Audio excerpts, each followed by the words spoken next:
அவதாரத்தில் வாலியை கொன்றதற்கு பிரதிபலனாக கிருஷ்ணாவதாரத்தில் அந்த வாலி ஜரா என்ற வேடனாக பிறந்தார். அவனால் கிருஷ்ணர் இவ்வுலகை நீந்தார். இறைவனும் இயற்கையின் விதிகளுக்கு கர்மா கோட்பாட்டிற்கு உட்பட்டவர் என்பதை அவர் நிரூபித்தார். இறைவன் கர்மாவிற்கு அப்பாற்பட்டவர் என்றாலும் அவர் விருப்பத்துடன் கர்மா பலனை அனுபவித்தார்.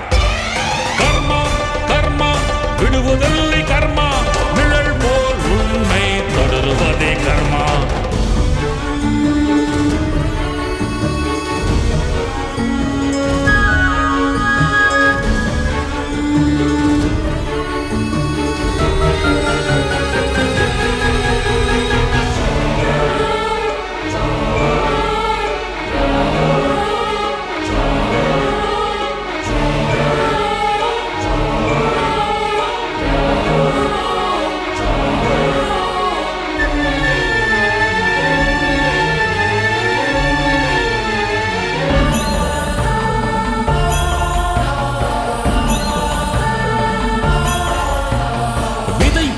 கெஞ்சா என்றால் துளசி எப்படி கிடைக்கும்? செய்த பாவத்தை எந்த நீரும் துடைக்காது.